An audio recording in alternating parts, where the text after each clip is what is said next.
Olá, quase boa noite a todos que nos acompanham aqui em Portugal. Boa tarde para quem está no Brasil. A gente tem nesse momento uma diferença aí de 4 horas por causa do fuso. E a gente começa agora ao vivo mais um episódio do É o que é. Para quem está chegando agora, eu vou explicar. A varanda da minha casa, onde eu tenho essa bela vista aqui de uma parte de Lisboa, virou um espaço de conversa entre brasileiros e portugueses, onde a gente fala sobre a vida aqui em Portugal, sobre a língua, costumes, política, as vivências do dia a dia. E a conversa hoje promete ser afiada, viu? Estão comigo a jornalista e comentarista da CNN e da Rádio TSF, a Margarida Davim, e o escritor jornalista brasileiro Álvaro Filho. Vou começar perguntando para o Álvaro, porque você tem publicado livros aqui em Portugal, né, Álvaro? E até tem recebido prêmios com os teus livros. E eu quero saber o seguinte: é difícil publicar no português do Brasil? Você teve que fazer algum ajuste para isso ou não? Boa tarde ou boa noite. Dá para os dois. O ajuste ele acontece de forma orgânica.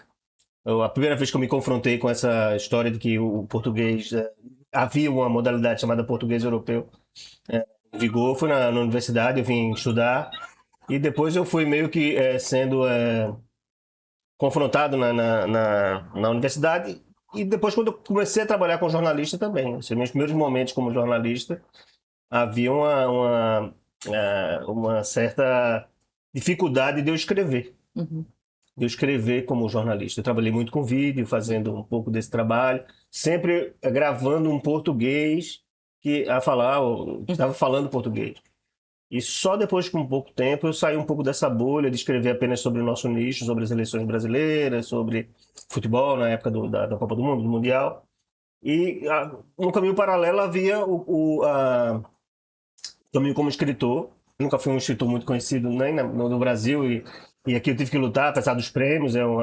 Que é engraçado que eu tenho mais prêmio literário em Portugal do que no Brasil. Mas você precisou ajustar aqui, não? Mas o ajuste ele acontece.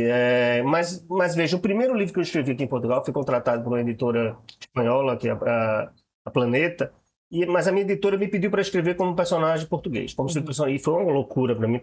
Pensar com português durante 200 e poucas páginas, entendeu? Mas eu pensei. E foi engraçado que eu fiz e mandei a revisão e depois veio do revisor o livro com algumas coisas que eu tinha escrito, que eu achava que era o português de Portugal e voltou com o que eu devia ter escrito como português do Brasil. Do Brasil. Entendeu? Então você não sentiu rejeição? Não, mas a rejeição vem com a mitologia, um mito. E o escritor brasileiro não vende. Então isso é uma dificuldade real, porque o leitor português, em tese, não gosta de ler o livro em português do Brasil. Você sente isso, Margarida? Não sinto nada disso. Você gosta de... Sou portuguesa típica. Eu agora, um dos últimos livros que eu reli foi a Clarice Lispector, que é uma das minhas autoras favoritas de sempre. Um dos meus livros da vida é O Defeito de Pele, que é também de uma autora brasileira, não estou a lembrar do nome. Jorge Amado, li muito, quer dizer, passei muito tempo da minha vida a ler em português do Brasil, não é? A ler poesia e prosa em português do Brasil. Eu nunca senti isso, mas eu também estávamos a falar há pouco, eu sou de uma geração de portugueses que cresceu a ouvir falar com o sotaque do Brasil. Ou seja, durante toda a minha infância, os programas mais vistos da televisão em Portugal eram as novelas da Globo. Você absorveu a cultura brasileira vendo esses programas? Isso, e quando eu era criança, o Tio Patinhas só existia da editora Abril, que vinha do Brasil, nós líamos A Turma da Mónica, as versões dos filmes da Disney não eram dobradas em Portugal, nós éramos um país demasiado pobre e atrasado. Dubladas. E portanto, eu cresci a ver o Sítio do Pica-Pau Amarelo, quer dizer, é marcou a minha geração. Portanto, para mim, na minha geração, era muito normal este diálogo, sendo que nós éramos o país pobre, com pouca cultura, e o Brasil era o mundo, não é? Quer dizer, era um pouco isso. Portanto, mas você... Desculpa, fala. Não, uma coisa que tem que perceber é o seguinte. Não há essa resistência, por exemplo, com a música brasileira, que sempre foi muito bem recebida. Mas A escrita, a literatura é uma parte muito sensível, porque não é à toa, foi recentemente agora, que o Dia de Portugal não é um dia que Portugal venceu uma guerra, não é um dia que houve uma reconquista, não é em homenagem a um general, um marechal, um rei, é homenagem a Camões, a um escritor, Ok. que conseguiu condensar na literatura, num poema e na epopeia, etc., o que é ser português. Então, quando você tenta cruzar como escritor Hum. esse parâmetro, ainda há uma certa resistência. Resistência. E assim, os brasileiros, eles são lidos aqui. Mas quando eles falam do Brasil, ou do, Sim. Isso é verdade. quando Não, você tem um brasileiro que vai falar, como é o meu caso, a minha luta é essa, da experiência de ser brasileiro em Portugal, aí parece que essa história, eu não concordo muito, não tem esse lugar de fala, né? Você vai falar do seu problema lá, né? Vai falar violência do Nordeste, ou vai falar da Amazônia. Por que eu não tenho essa condição de contar de relatar isso, né? Então, assim, eu acho que ainda tem isso especificamente na literatura, por essas razões. Mas na música isso não é um não problema. é um não. Sim. Na música isso é um não problema. Porque a música eu acho que é uma unanimidade Sim. de que os portugueses gostam, consomem Sim, e valorizam, né? Você percebe, né? Mas a língua, por exemplo, em muitas postagens que eu faço, às vezes, eu recebo, às vezes, muitos comentários, assim, de deboche ou de crítica, dizendo, não é assim que se fala em Portugal. Você reconhece isso entre os portugueses? Uma certa implicância? Sim, há uma certa implicância. Mas eu sinto que isto é uma coisa nova, relativamente nova, em Portugal, porque é isso que eu estava a dizer. Na minha infância, o Brasil era um lugar de desejo do português, não é? Ou seja, nós víamos muito o mundo através das novelas da Globo, portanto, era um sítio pelo qual tínhamos curiosidade. Eu acho que depois, se calhar com a primeira vaga de imigração brasileira, que acontece no final dos anos 90, início dos anos 2000, não vinham com qualificações especiais para trabalhar, vinham para os trabalhos mais pouco qualificados, mais mal pagos, e aí começa uma espécie de sobranceria do português em relação ao brasileiro. Uma superioridade, Uma né? espécie de superioridade, que eu acho que não existia até esse momento, até porque nós já era muito distante a ideia de que o Brasil era uma colónia, não é? Não é como a nossa relação com os países de língua africana. Era uma coisa mais antiga. Já estava resolvida de outra maneira, pela cultura, eu acho. E depois, quando vem esta vaga, e depois houve aquela coisa extraordinária que veio a vaga e veio o mito da mulher brasileira, não é? A mulher brasileira. Exatamente, nós tivemos um grupo que eram as mães de Bragança que se organizaram contra as mulheres brasileiras que tinham chegado nessa altura a Bragança, que é uma zona. Vieram aqui para roubar os maridos. Exatamente. Essa era a narrativa. E aquilo é uma cidade, mas é uma terra muito pequenina do Nordeste transmontano português, portanto, bem lá no norte de Portugal, e começou a haver este tipo de tensão entre o português e o brasileiro, e isso começa a crescer aí. E depois, se calhar, cresce depois com estas novas ondas políticas que vêm a seguir. Mas eu acho que nesta relação entre Portugal e Brasil, eu identifico com esta primeira vaga de imigração. Essa onda vaga migratória, ela que você faz parte, eu faço parte também, ela é diferente não só pela qualificação, né? Dos profissionais. Umas ficções que eu escrevi que chama-se O Mal Selvagem, eu divido o brasileiro Neandertal e o brasileiro Sapiens, né? Assim, cada um com a sua habilidade, mas cada um fazendo a sua. E tem uma capacidade, nós temos uma capacidade de articulação. Temos capacidade, E esses brasileiros que porque migraram. eles já sofriam no Brasil um certo preconceito também. Então eles chegam aqui com a mesma histórico. Eles já sofriam o nosso racismo estrutural e de classe no Brasil. Quando eles chegam aqui, replica, só que eles agora eu estou sofrendo um preconceito, mas estou ganhando em euro. Nós temos capacidade de articulação, conseguimos ir na imprensa e falar alguma coisa, conhecemos as pessoas, porque temos os filhos na escola com Margarida Aí você está falando já de um grupo de brasileiros que migrou depois e que já vem com uma qualificação maior. Fazer um atrito. Ok. A outra vaga não conseguia esse atrito, então nós fazemos esse atrito. Tem um poder de fala maior. Esse atrito incomoda. Por acaso é curioso, agora estava a pensar, quando aconteceu esta coisa das mães de Bragança, que eu me lembro, não havia uma espécie de líder, de representante da imigração em Portugal do Brasil que pudesse defender aquelas mulheres. Ou nenhuma delas, por exemplo, se tornou personagem da história. Os jornalistas, quando faziam a história, mostravam Bragança, mostravam as mães de Bragança, mostravam as pessoas a reagir, mas eu não tenho noção, se calhar elas apareciam, como a gente diz em televisão, a pintar a história, a dizer uma outra coisa, mas não havia uma personagem, não havia uma mulher. Uma representatividade. Exatamente. E quando você fala que aí incomoda, é no sentido de que os portugueses podem se sentir mais ameaçados?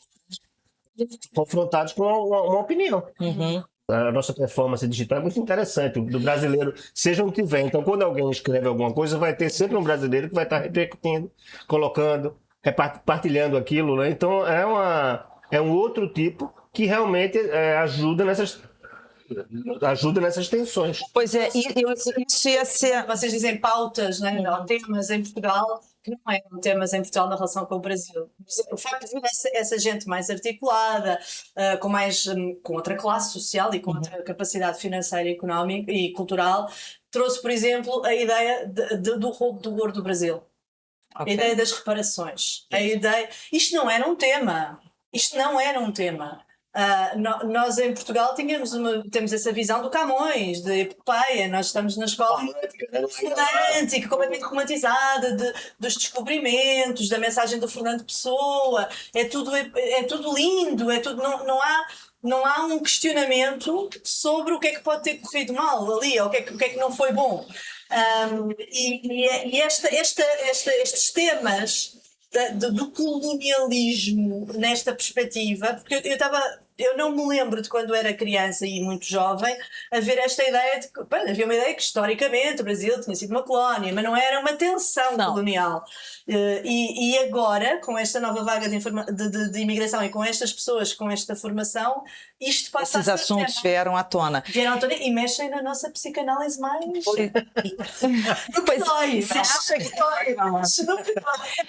Isso pode explicar o crescimento de um preconceito, de uma xenofobia ou não? Eu acho que isso, Portugal não é imune ao que acontece no resto da Europa. Sim. Entendeu? E em cada país europeu existe o seu Brasil. Na Alemanha, os turcos são a maior comunidade. O brasileiro talvez não sinta na Alemanha e o brasileiro sente em Portugal porque ele não faz parte desse Mas a minha pergunta é, será que esse preconceito sempre existiu dos portugueses em relação aos brasileiros?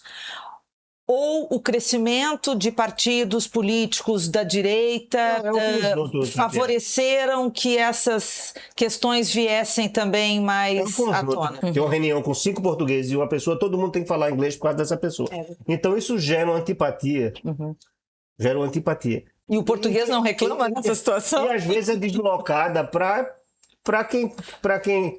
a nossa comunidade.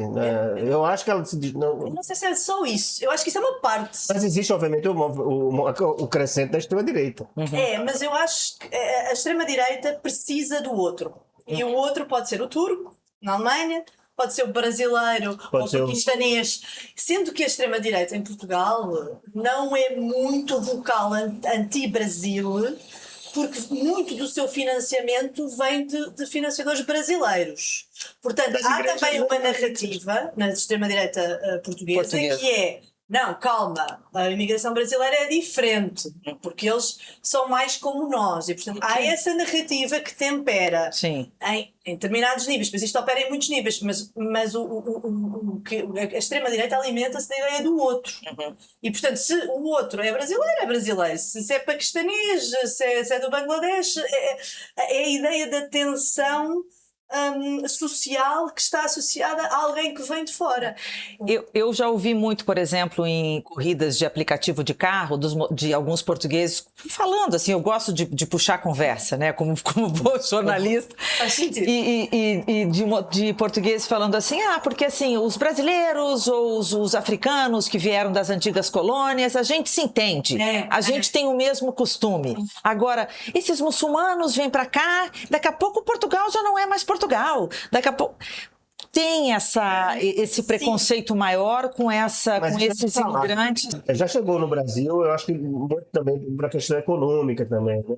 a gente tem que perceber o seguinte, onde havia uma pastelaria, agora hoje tem uma loja de açaí, né? Onde havia uma barbearia, tem uma depilação brasileira lá, um estúdio de depilação brasileiro. Então a gente vai também ocupando economicamente os locais, os comércios tradicionais, né?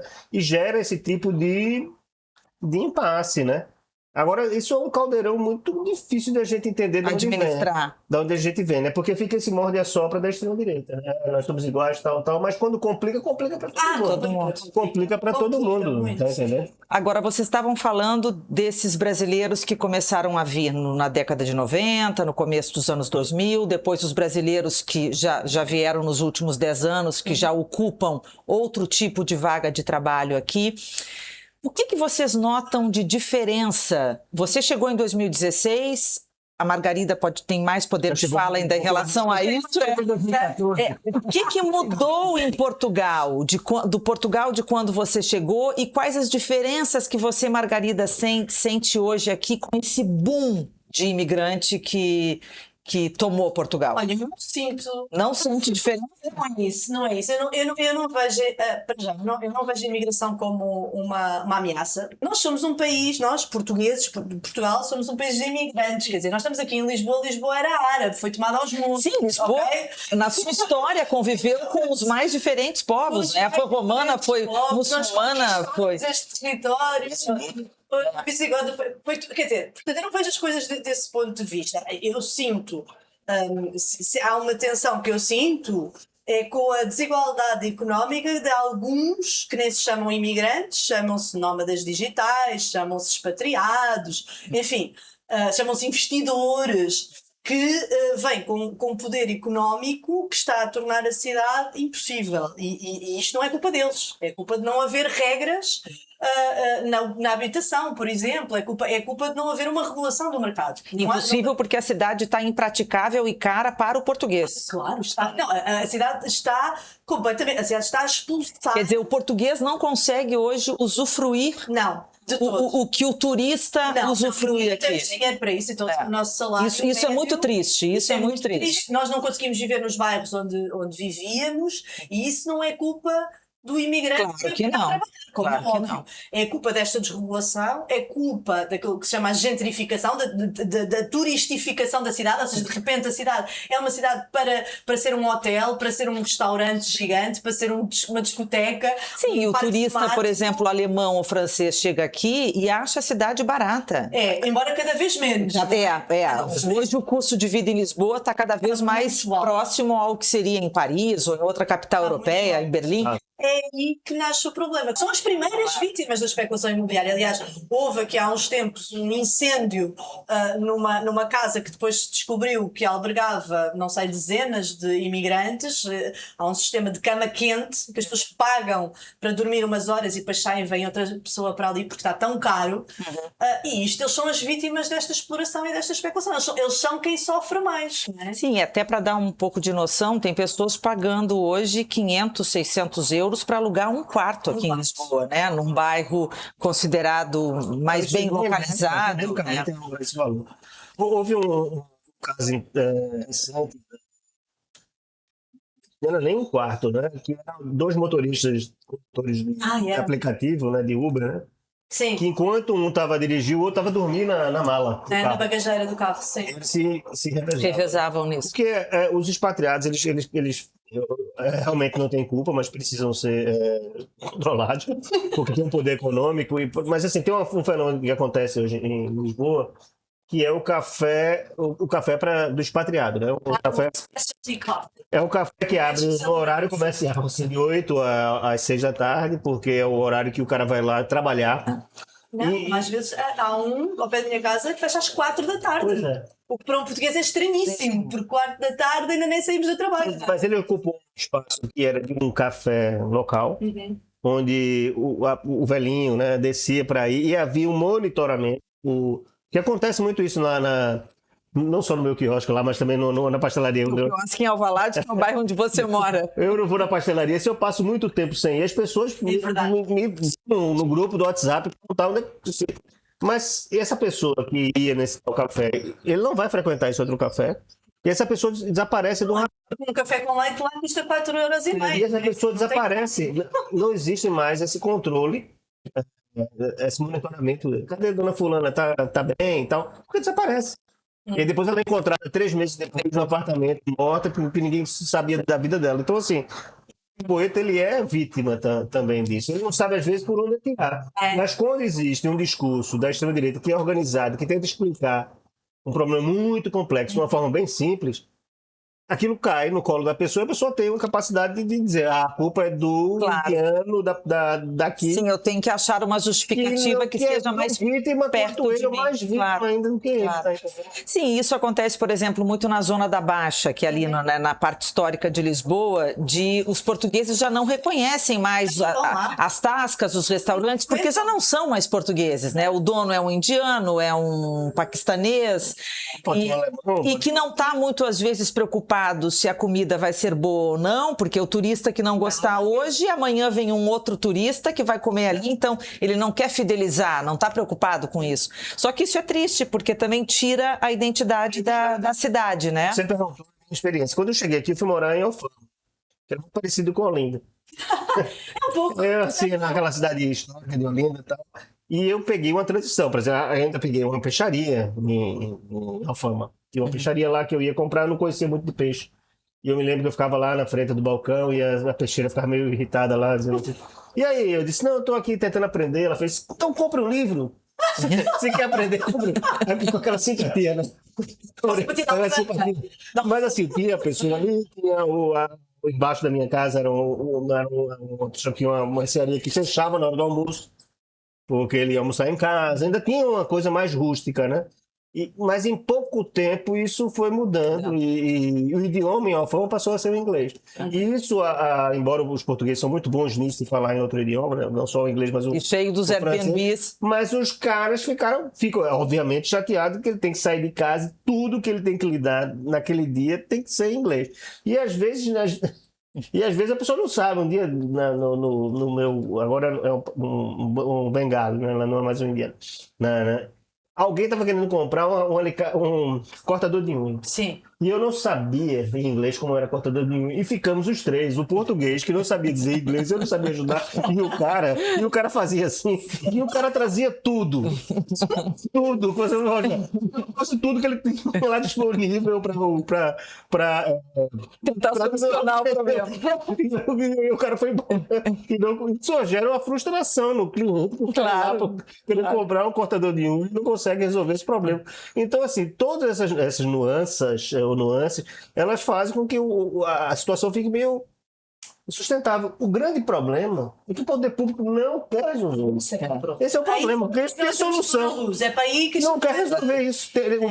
A confusão parece que ajuda. E o que poderia... Há muita gente a ficar muito rica com isso. A ganhar a eleição com a confusão. Então o cara não quer resolver porque a confusão ajuda. Não é só a eleição. Há gente a ficar muito rica com isto. E quando nós olhamos para o nosso Parlamento, nós vemos a quantidade de gente que tem interesses imobiliários.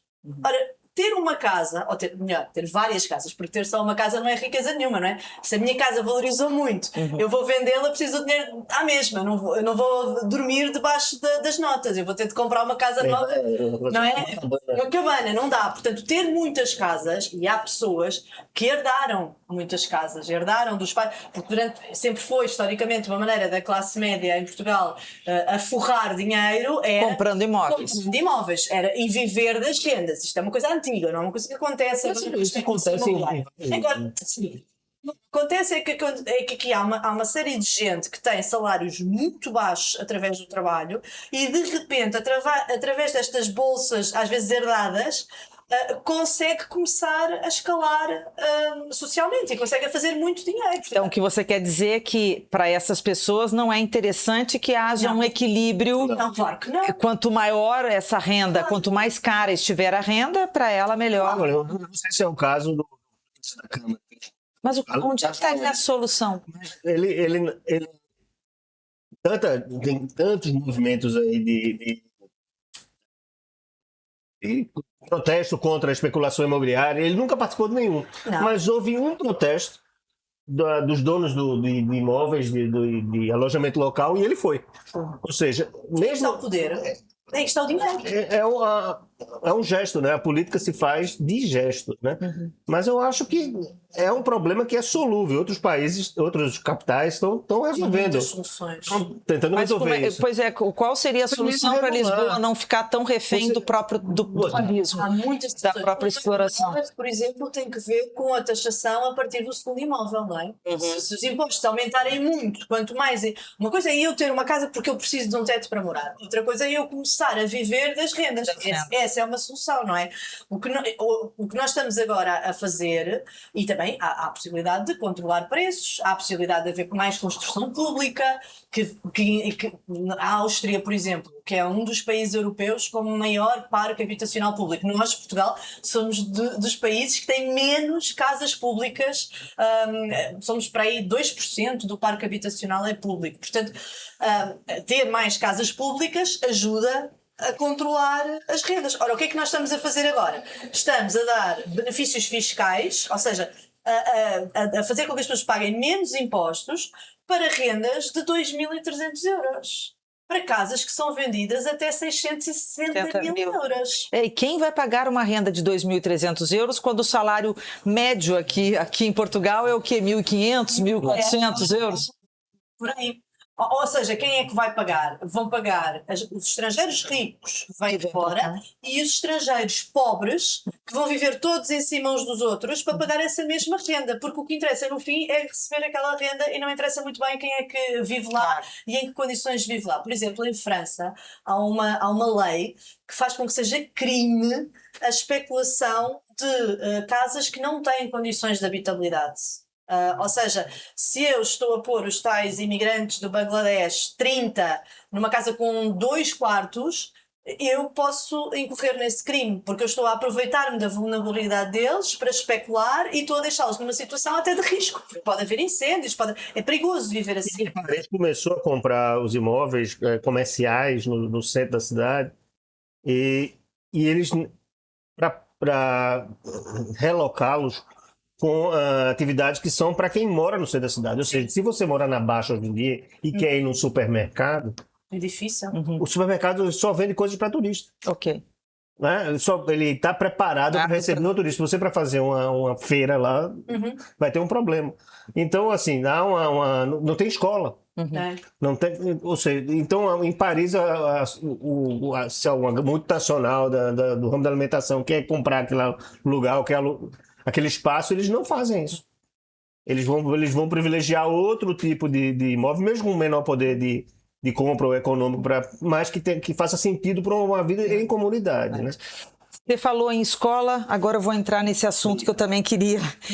Só para a gente situar a questão do imigrante aqui, tem números que são muito impressionantes, né? Brasileiro hoje, aqui em Portugal, representa mais de 30% da comunidade estrangeira que vive no país. Isso eu estou falando de número oficial de brasileiro que está legalizado. Quem manda pela rua sabe. Esse número, um de cada 3 estrangeiros seria brasileiro, mas a gente sabe que é um número muito maior. E aí eu pergunto, como é que está a educação, como é que a escola está tratando esses imigrantes? Como é que os brasileiros estão sendo tratados nas escolas daqui? Mas o brasileiro era obrigatório ele ir para uma disciplina que as escolas têm até hoje, que era português como língua não materna. Ou seja, já havia parte da oficial, institucional, que nós não falávamos português como língua materna. Então, nós colocava o aluno brasileiro junto do imigrante russo, croata, ucraniano, indiano, argentino, colombiano. E, obviamente, o português só iria deteriorar, porque você estava entrando num processo ali, né? Então, historicamente, isso acabou faz pouquíssimo tempo, 4 anos. Você ganhou verba agora do governo português para escrever um livro que fala de bullying nas escolas, né? E acho que é o primeiro brasileiro que ganha dinheiro para uma publicação. Para essa bolsa, que é uma bolsa muito cobiçada. E porque isso partiu de alguma experiência particular tua? Você tem filhos aqui estudando, né? Teve notas que, eu me lembro de uma nota, ele não tirou 20 em história porque foi punido pelo português. Os alunos são avaliados de 0 a 20. Porque o professor puniu ele pelo português. pelo português. Né? Porque não falava o português de Portugal. Portugal. Da forma que, enfim, não sei qual foi a específico, né? Mas o pequenininho, que é o mais estranho, porque eu tenho 10 anos aqui, ele tem 11 anos de idade, não nasceu aqui. Quer dizer, já é um Já é, português. nunca, esse sim sofreu uma bullying sistemático, né? Da professora, dos colegas, Mas o quê? De ser maltratado? ser excluído. Tem uma professora que disse que ele nos chamou, eu e a mãe dele, para dizer que ele não ia passar de ano enquanto ele não falava português. Que era uma coisa muito estranha. Muito estranha, porque ele fala o quê, né? Fala o quê, exato? Ele fala o quê? Olha, e assim, mesmo que o português dele fosse estranho, ele aprendeu, ele foi alfabetizado aqui. Claro. Ele aprendeu a falar português aqui. Ele não tem amigos, ele não se relaciona com o irmão dele, uma diferença de idade grande. Me soa muito estranho também um aluno ser penalizado, por exemplo, o meu filho é penalizado por isso, porque o raciocínio dele ainda é o português do Brasil. Ele tem uma dificuldade em construir as frases com o português de Portugal. Só que a gramática permite várias maneiras de você construir uma frase e ainda estando correta. Claro que sim. Mas ele é penalizado quando ele não faz essa construção. Meu filho passou depois por uma violência que era uma violência, corria o risco de ser uma violência física dos colegas da outra escola que ele foi. Por ser brasileiro. Por ser brasileiro, ele está na moda isso de você... Desculpa, Álvaro, mas há uma criança brasileira em Portugal, eu acho que até já voltou agora para o Brasil, em Viseu, ficou Sim. sem os dedos. Sim. Foi por isso que eu tirei ele da escola, porque Sim, foi aquele caso foi... Naquele caso eu disse, isso vai acabar acontecendo. Se eu deixar, vai acabar acontecendo, e foi por isso que ele saiu da escola. E essa experiência acabou virando um prêmio, que você falou, né? Do livro que você ainda Mas não vai é um escrever. livro sobre bullying, é uma ficção, porque eu sou um escritor de ficção, não é um tratado, né? Claro. E é um livro que tem uma história, mas que vai tratar disso. O título do professor dele é Estudos Portugueses. Porque eu faço um doutoramento em Estudos Portugueses, eu achei que era interessante colocar o nome do título Estudos Portugueses. Eu vou começar a escrever, porque eu estou terminando, inclusive, a tese do doutoramento em Estudos Portugueses, para começar a escrever, mas o livro já está organizado aqui, né? Mas que bom que vai ter um livro. Eu achei louvável do júri ter essa acessibilidade de abrir esse espaço para um debate muito Tudo que não atual, é né? discutido também não Pois tem é. avanço, né? A gente não evolui naquilo que a gente não debate, naquilo que a gente Eu não queria falar nisso. Eu falo muito isso nas crônicas do livro, do brasileiro, do último livro. Eu falo muito isso, mas eu já estou exausto de falar isso. Eu queria falar de outras coisas.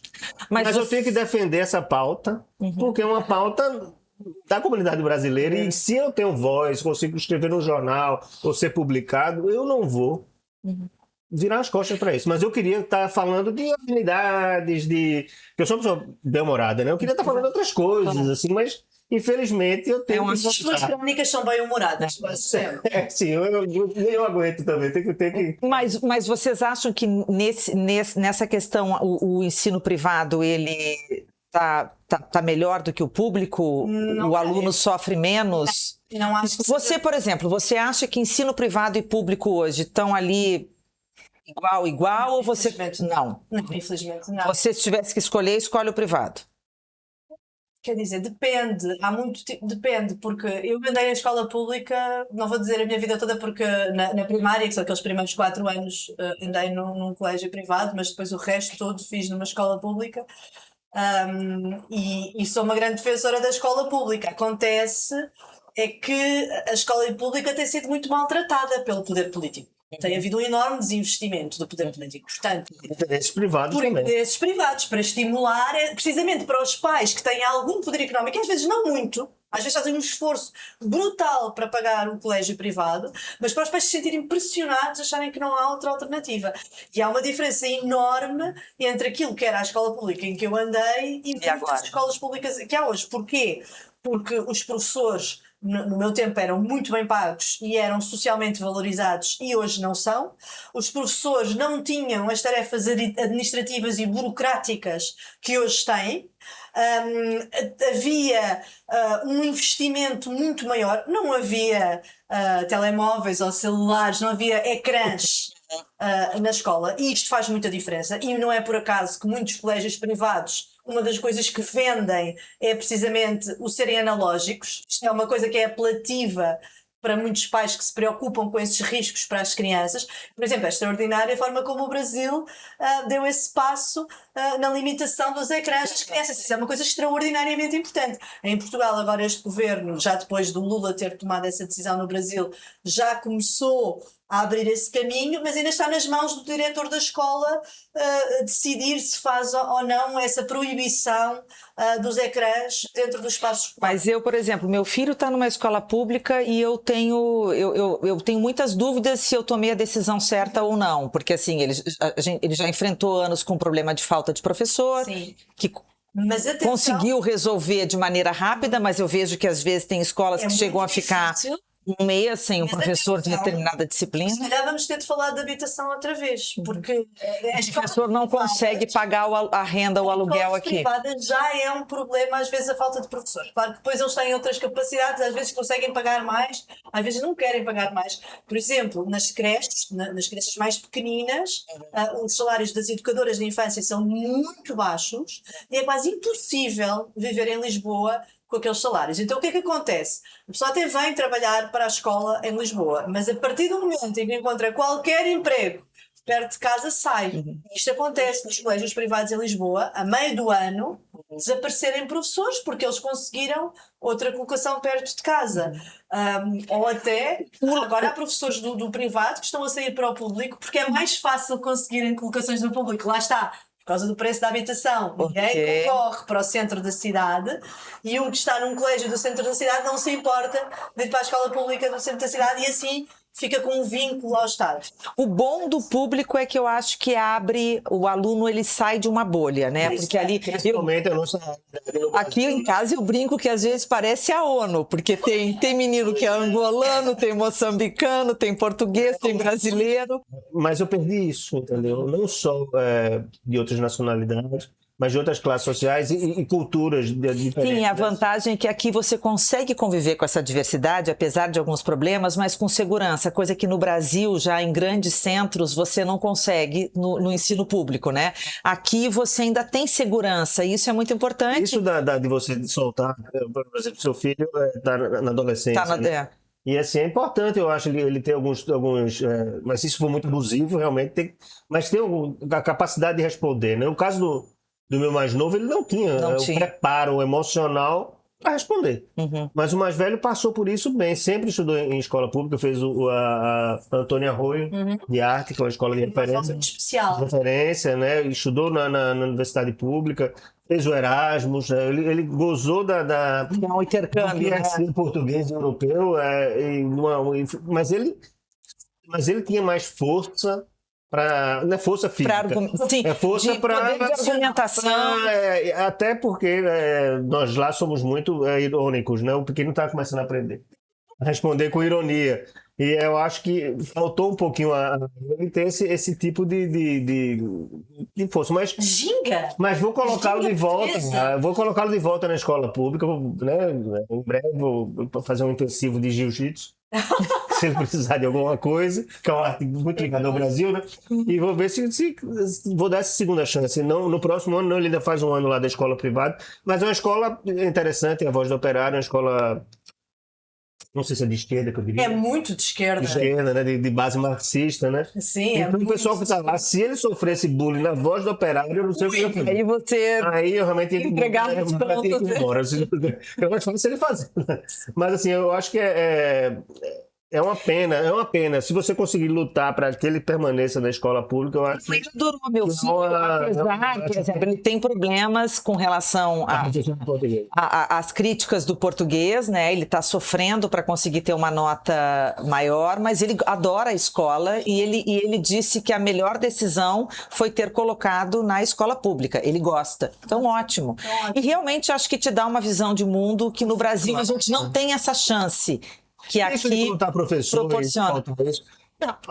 É um pouco como treinar. viver em Portugal, porque as coisas também vão demorar, Sim. certo? Você vai demorar para ter o teu, mais novo, por o teu exemplo. título de residência. E ele e os outros amigos. E ele já vai com marmita, que é uma coisa muito portuguesa. O de trabalhar meu leva também, E ele assim, já está sendo doutrinado aí com a marmita, de comer lá. Mas eu lembro a primeira escola do meu filho, a refeição na escola custava €1, acho que é €1,10. Aí, realmente, você manter a qualidade. Mas é subsidiado. Mas enfim, tinha aquela refeição ali com sopa, sempre tinha uma sopa de entrada. Sempre. Sopa. Não. Se não tiver sopa, não tem em Portugal. Mas assim, espero que Portugal não chegue como o Brasil chegou com o ensino público, né? Que maltratou tanto o ensino Mas o público. caminho é o mesmo, né? Um caminho de... Porque esses problemas que estão surgindo aqui agora, a gente viveu nos anos 70, 80 no Brasil. Desigualdade social. E nós estamos a ficar demasiado parecidos com o que há de mau no Brasil. Não fala isso. Quer dizer, estamos longe, mas o que estamos a assistir, por exemplo, a ideia de viver em condomínio fechado não é uma ideia portuguesa. A ideia de tirarem bancos de jardim do espaço público não é uma ideia portuguesa. Mas você se sente menos segura hoje aqui em Lisboa, por exemplo, do que 20 ou 30 anos atrás? Não. Eu me sinto muito segura aqui. Não, eu sinto muito segura em Lisboa. Eu às vezes posso sentir mais insegurança por questões políticas do que... Os haters. Sim, os haters, sim. Mas não por isso. Agora... Até porque Margarida é uma jornalista que ela não tem papas na língua, né? É das minhas. E até isso é outra coisa também. Diferenças no jornalismo aqui em Portugal para o do Brasil. Eu senti muito. É assim, eu conheço pouco o jornalismo brasileiro, mas eu lembro-me de estar no Rio, Mas em que tinha havido um grupo de médicos que estava numa esplanada e num congresso e passou alguém e fez, não sei, é queima de arquivo que se diz, não é? Mas não era que era muito parecido com um traficante ok. e foi morto assim por acaso. E esta era a notícia que estava em todo lado, e então mostrava a cara dos assassinos e referiam-se a eles como os bandidos, mostravam a morada deles, onde é que eles moram. Fica chocado. Aqui jamais mostrariam isso. E dizer, um jornalista estar a dizer bandido, aliás, eu nem ia dizer que eles mataram, alegadamente Por mataram. norma, a gente chamaria de suspeito, a não ser que ele já tivesse uma condenação. O que eu notei quando eu cheguei, eu acho que o jornalismo aqui, muitas vezes, ele é politicamente correto demais, no sentido de que você é educado demais, às vezes, quando você deveria pressionar mais aquele entrevistado. Eu acho um país muito pequenino. Isso não é, quando eu falo pressionar, não é destratar ninguém, porque eu acho que de forma educada você pode Ser duro. né, ser duro com... Se eu estou entrevistando um criminoso, seja ele político, seja ele, enfim... Mas se ele está respondendo por um crime, eu acho que jornalisticamente cabe a mim pressionar essa pessoa. Eu não posso pedir desculpas, quase. E às vezes eu noto que aqui há um zelo... Não, quando eu vejo algumas entrevistas, assim... Mas o entrevistado é poderoso. Com o político, então aqui Eu tenho uma opinião muito... Para já, eu acho que o jornalista não é um ser politicamente castrado. E depois eu acho que o jornalismo é escolher um ano. E, portanto, nunca pode ser absolutamente neutro. Eu não gosto muito do mito da isenção. Não existe. Isso não existe. O jornalismo é uma prática, tem regras. É como uma receita para fazer um bolo. Nós sabemos e depois cada um escolhe mais ou menos os ingredientes. O ideal é que haja muitos bolos diferentes para comer, não está só a comer o mesmo bolo. Você sempre faz uma escolha e sempre tem Claro. Há um ângulo. Portanto, eu não gosto muito da ideia do eu vou dizer a verdade. Não, eu tenho técnicas para recolher informações, factos, histórias, para as montar, apresentar. Eu cumpro as minhas regras éticas, deontológicas. Mas quer dizer, quando eu escolho um determinado ângulo para pôr a câmera, já estou a escolher... Sim, quando você termina uma reportagem com a fala de alguém, isso já é uma escolha editorial. Por exemplo, isso acontece muito também nos programas de desporto, que cada jornalista tem um clube. Sim. Não, mas todo mundo tem um clube, porque ninguém faz pro futebol sem torcer por ninguém, sem ser adepto, porque senão você não faz o que.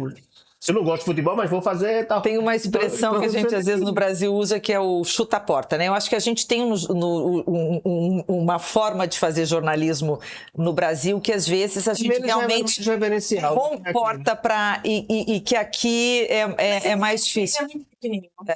há muita proximidade com o poder. Ou seja, nunca fui jornalista no Brasil, mas aqui a proximidade com o presidente é muito fácil. E até porque é um meio muito pequeno, nós conhecemos-nos todos. Eu sou jornalista de política há 20 anos, não é?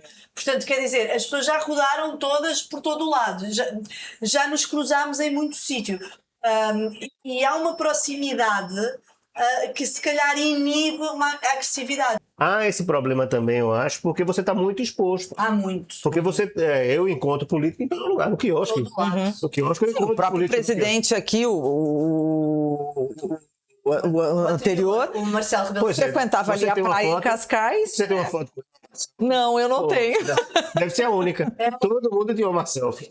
Agora, a Margarida está num projeto que eu acho que pode ser o sonho de quase todo jornalista, que você está com um grupo pequeno de jornalistas que hoje tentam manter viva a revista Visão, que entrou em insolvência, né? É a News Magazine mais antiga em Portugal, fez 33 anos este ano, que é também a mais vendida.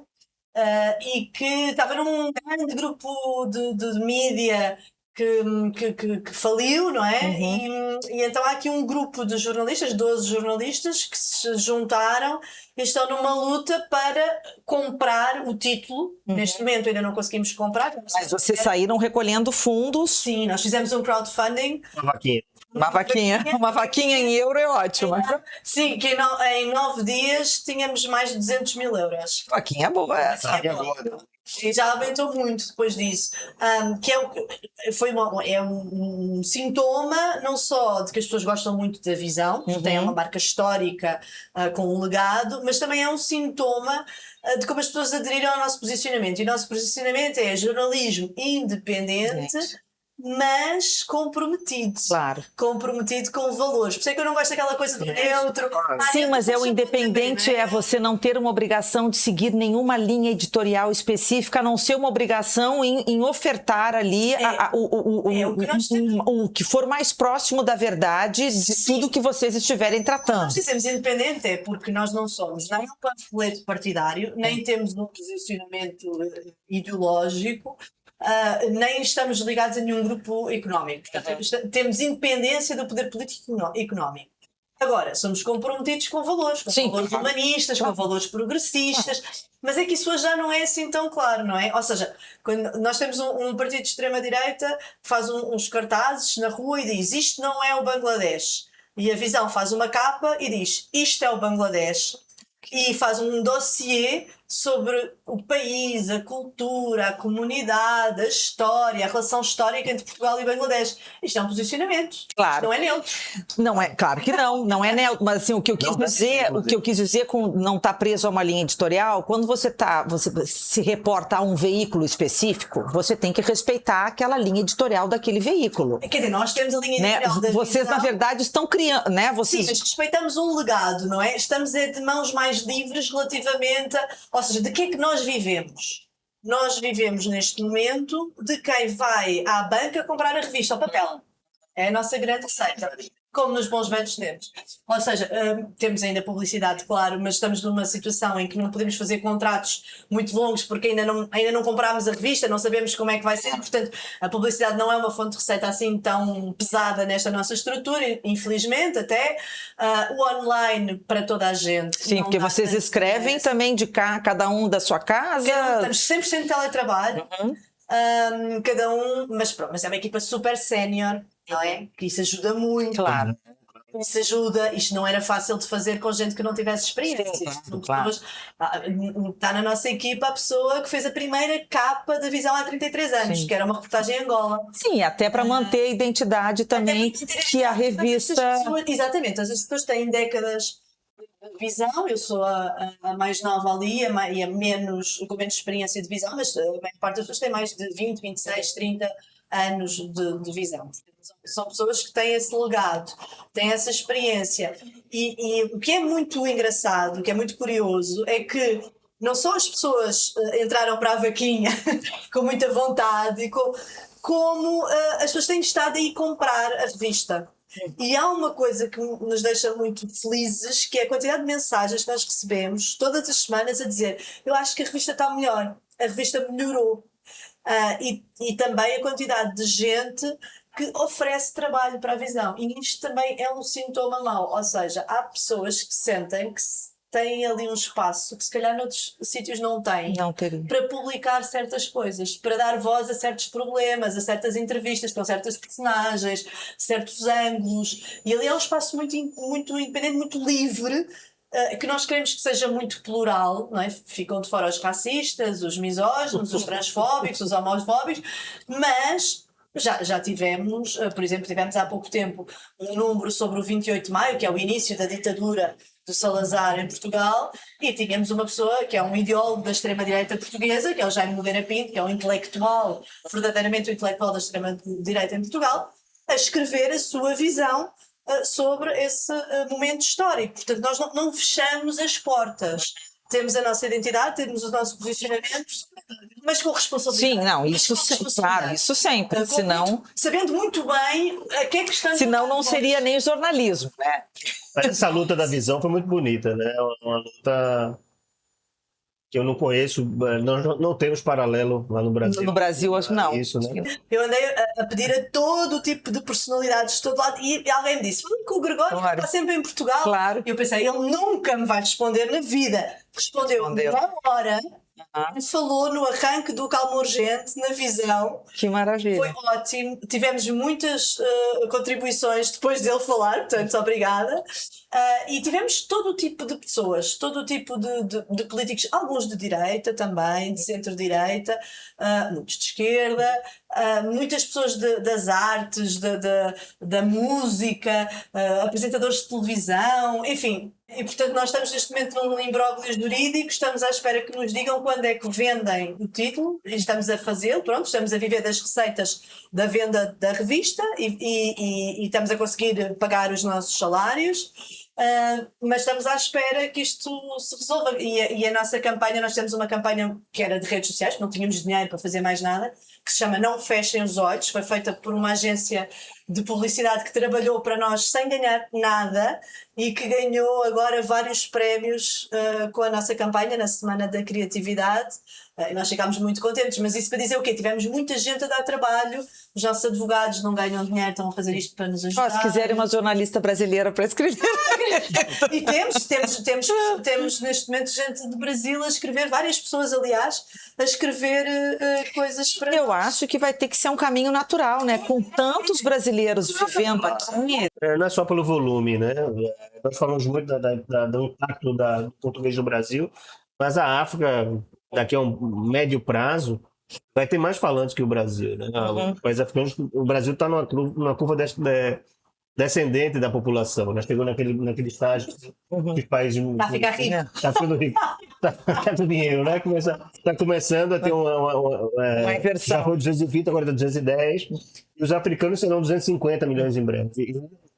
E essa luta de Portugal é inglória, porque são 250 com 200, 500, de 600 milhões e querer 10 milhões, com todos nós aqui dentro, que se somar vai dar 5, sei lá quantos. Se um português do século XVI chegasse aqui agora, eu acho que ele tinha a entender mais a ti do que a mim.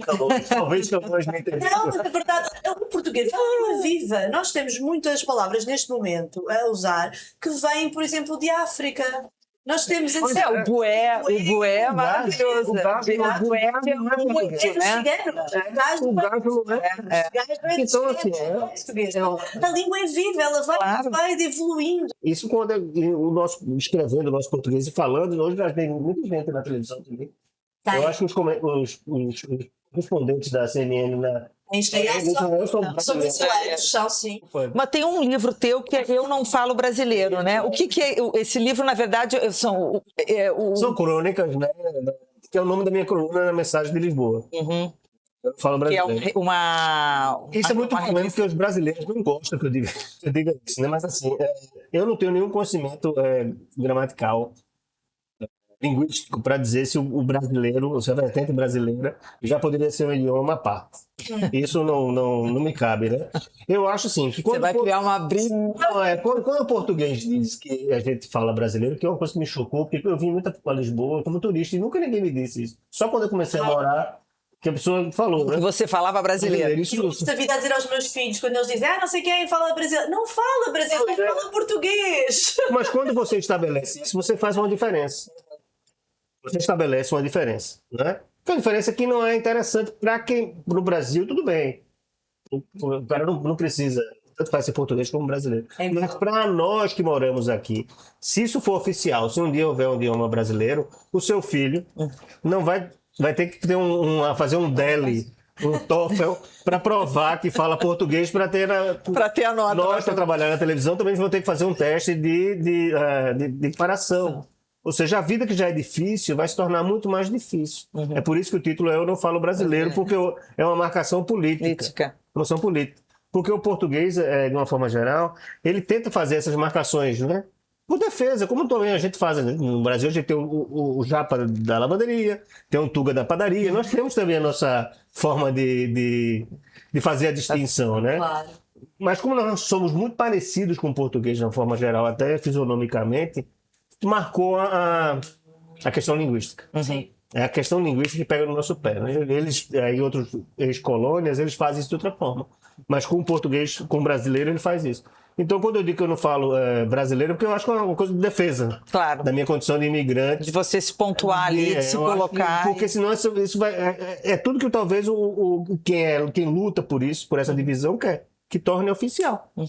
E isso não tem nenhum interesse para nós. Eu não vou fazer um revanchismo. Agora vocês vão ver que o português agora vai ficar em 15º como língua mundial. Não. Eu acho, e eu tenho muito orgulho de dizer que falo português, não tenho nenhum problema. Claro. Mas fala. Até porque quem nos chamou de brasileiro foram os portugueses. Se a gente dizer que fala brasileiro, não está fazendo, está trocando 6 por meia dúzia nessa briga, tá entendendo? Então eu acho que não é muito inteligente da nossa parte, né? Gente, a gente já estamos numa conversa aí de mais de uma Já hora. escureceu. Então. Já escureceu. Mas assim, pra gente só ir encerrando assim essa conversa que eu tô adorando, espero que também as pessoas estejam gostando. O que você acha que a gente influenciou já em Portugal, assim? Você O nota... açaí. Você acha que Portugal tá um pouquinho mais brasileiro? Tá mais brasileiro, sim. O açaí tornou-se uma febre nacional de vira e mexe há uma casa de açaí, não é? Tipo, duas portas e há uma casa de açaí. Eu acho que muito nessas coisas do açaí, do pão de queijo, Do brigadeiro. o brigadeiro, basicamente comida que e tudo que não são hábitos português é e comida. talvez algumas discussões. Você lá no início da Algumas conversa, discussões, sim, eu acho que o políticas. Brasil já discute há mais tempo algumas sim, o questões feminismo, que racismo, Portugal... isso A questão das pautas interseccionais, não é? Isso não quer dizer que não houvesse aqui, mas era talvez mais relegada à academia, não é? Se calhar não era uma Nem questão lá, tão viu? corrente. Nem lá, né? Nem Pois, lá. talvez.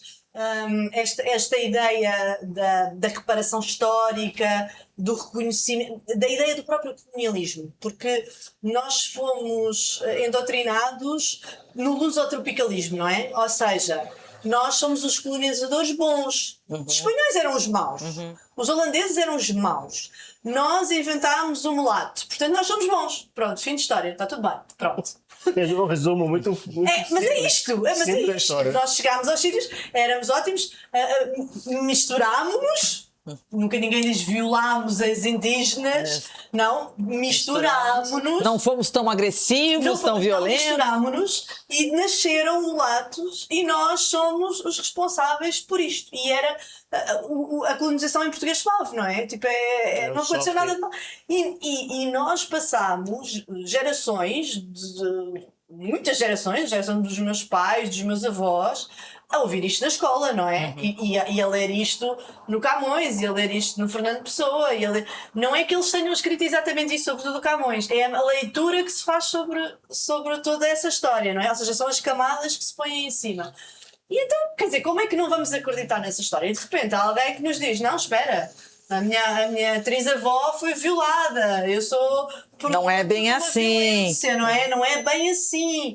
E isto é muito, eu digo que é mesmo do domínio da psicanálise, não é? Porque isto mexe com o nosso sentido Mas de é identidade. importante, porque assim, uma coisa é esse diálogo brasileiro com português com isso, no intuito de fazer uma gerar uma culpa, que Não, tá no, não é uma mas eu acho que é uma conscientização. É não, Porque o português de hoje não pode fazer nada Não, claro em que relação a isso, Claro. a não ser aceitar o que Claro. aconteceu. Não, e Ninguém culpa tá não querendo, leva ninguém a lugar nenhum. ninguém tá Né? Eu querendo acho que é um outro tipo, né? sentimento que a gente não tem que ter. Mas, assim, eu acho que é importante conhecer, entender, para evoluir, Claro. para aprender, Eu para acho avançar, que- né? Porque o colonialismo é uma coisa que fica na cabeça, não é? Claro. Quando acaba na estrutura do Estado, fica nas cabeças e nas relações das pessoas. Se nós não tivermos a mínima consciência disso, Sim. o Brasil tem essa estrutura de desigualdade. O Brasil é uma estrutura profundamente colonial. Sim, são as O Brasil tem reparações. estrutura Sim, colonial. e são as reparações que o Angola tem Brasil, uma que o estrutura Brasil tem que colonial. fazer com os negros, com o processo todo de Isso. escravidão. Não adianta, são reparações que a gente tem que fazer. Se tivermos E tem consciência que, senão a gente não vai nunca evoluir para uma sociedade, enfim, melhor, né? Equilibrada. Em que as pessoas possam ser mais felizes e ter mais igualdade. Eu divido o português, assim, do português pré e pós euro. Eu consigo... Ficou tudo mais caro. Não, mas do ficou. temperamento, o do português que já nasceu com Portugal dentro da comunidade, e como a ferramenta do Erasmo, que fez com que ele viaje, sofra, de certa forma, o que é ser o outro em algum momento. Esse português já volta diferente. Essa meninada, eu acho, eu tenho mais fé na meninada de Não, mas Portugal. olha que não.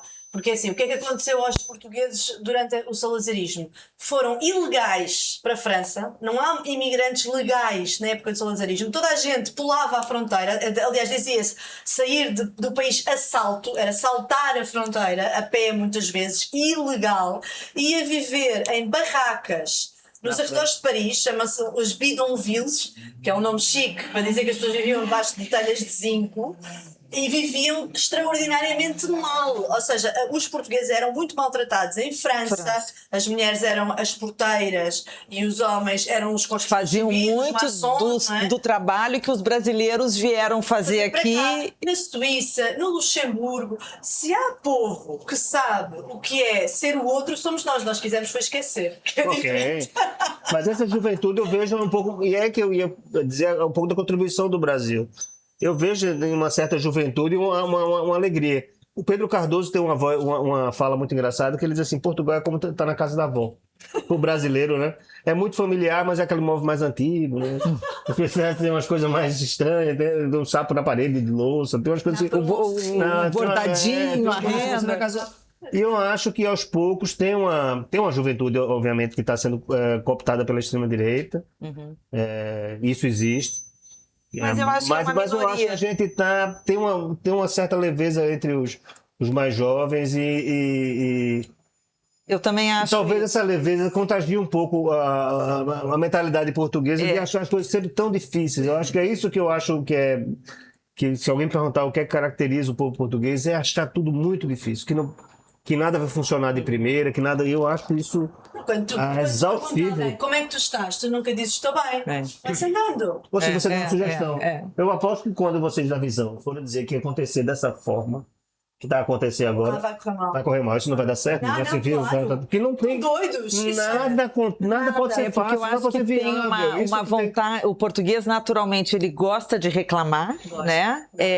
E tem uma. De si próprio. E gosta Ninguém de vai flertar conseguir. um pouco com a tristeza, com a melancolia. Vai dizer tão mal de um português como um português. Ele fala. Não se pode dizer, vocês não podem dizer mal de nós. ok? Mas vocês falam mal de vocês. Não, nem isso, nem isso. Mas nós- vocês falam mal de Nós temos vocês. uma expressão, quando acontece alguma coisa de errado, nós dizemos assim, isto só em Portugal. O que é completamente mentira. Mentira. Para qualquer pessoa que já saiu de Portugal, nem que seja para ir até Espanha, sabe que é mentira. Mas é muito português dizer. Agora, se tiver um brasileiro na sala, não. Aí já não vamos a dúvida. Agora eu concordo com o Álvaro. Eu acho que daqui a uns 20 anos, assim, Portugal vai estar ótimo do ponto de vista, assim, de mentalidade. Brasileiro. Não, mas eu acho. Até porque tá virando um país tropical, né? Então, Ok. Não, mas assim, eu conheço tantos portugueses, assim, com 20 e poucos, com 30 e poucos anos, que eu acho tão, assim, cabeça boa, Pois é, cabeça eu acho aberta e com uma mentalidade mais receptiva, assim. as amigas do meu filho mais velho, eu acho também, são Acho que são imunes à extrema-direita. Isso se chama viver numa bolha, mas... Será? Não, vamos ser otimistas. Pronto, vocês são brasileiros, eu sou pessimista. Eu voto sempre na evolução e no país Eu melhor. estou preocupada, obviamente, não. Quer dizer, eu nem faço nada na vida se não acreditasse que as coisas vão melhorar, não é? Não, e a gente está num momento que está delicado e complicado e é no claro, mundo, mas não é aqui, né? mas Não, estamos na Espero luta. que a gente consiga passar por Vamos isso. andando. Estamos na luta, não? Gente, assim, primeiro, assim, muito obrigada, assim, foi uma honra mesmo receber vocês aqui, eu adorei a conversa, espero que você aí em casa esteja gostando, tenha gostado, e o seguinte, ó, se gostou, começa já, eu vou começar a editar pequenos trechos, e vocês vão aí compartilhando, comentando, boca a boca é o melhor para que as coisas façam sucesso, estou dependendo de você. Gente, muito obrigada, Obrigado, tá? Gostei muito da nossa conversa, e para vocês que estão acompanhando a gente, que acompanharam a gente até aqui, muito obrigada também pela parceria e espero vocês na próxima, tá? Beijo!